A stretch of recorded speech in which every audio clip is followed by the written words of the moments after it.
wearable computers. And so what is like the most of the future, I think, is a question that we're really trying to answer versus replacing that today. Our history of interacting with technology has always required us to use and hold some sort of an object. Myo is the first step towards an objectless interface, something that you can wear on your body all the time and use in new and different ways. In the future, the perfect interface may just be you. And Myo's not the only technology changing how we're going to interact with the virtual world.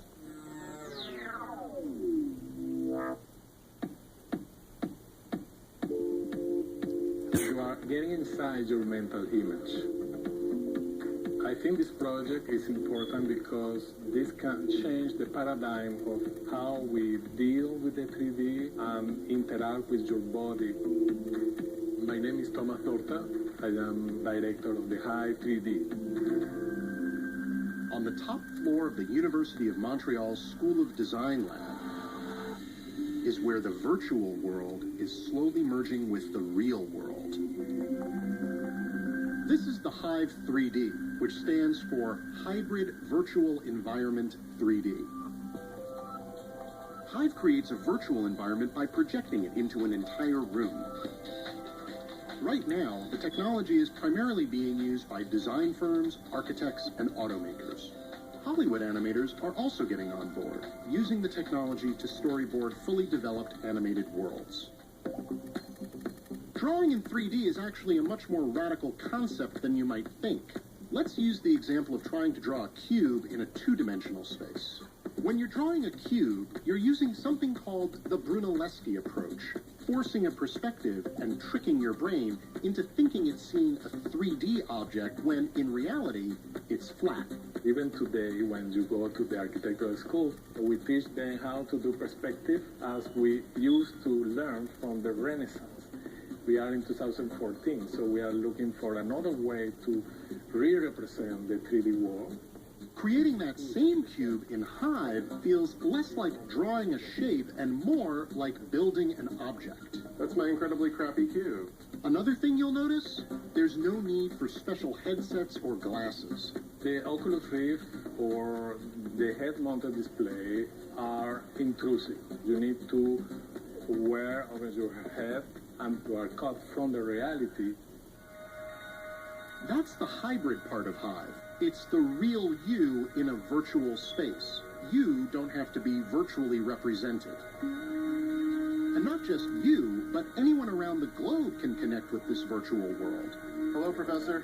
On this particular morning, we were connected with Thomas's colleague in France. Collaboration is another part of this system. Because it's existing on a server, you can have people working on a project separated by oceans. So here you can be teleporting a construction site. You can be lecturing without traveling.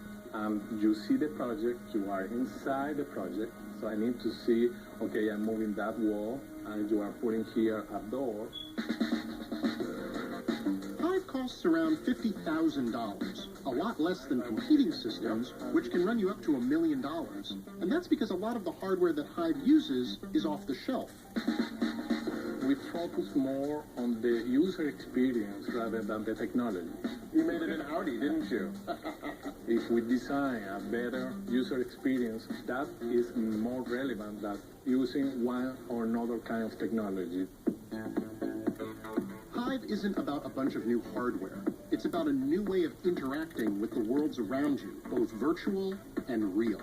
Where does this technology go in, say, 5 years? Mobility. You can be interactive with the system from a construction site only using your phone. Hive 3D is the latest expression of virtual reality and telepresence. And let's be honest, those are two buzzwords we've been hearing a lot about over the last decade or so. And maybe that's because they have never really fulfilled their promise. But the kind of creativity that could be unlocked when people are actually working together, when they're actually collaborating, that's going to require a whole new set of thinking, a whole new set of rules. The technology is already there. The only thing that may be lagging is us. Coming up, It's an agricultural revolution. We truly believe this is the disruptive technology for the farming industry. How farming without soil is going to help feed thousands. It really takes growing locally to a whole new level. Welcome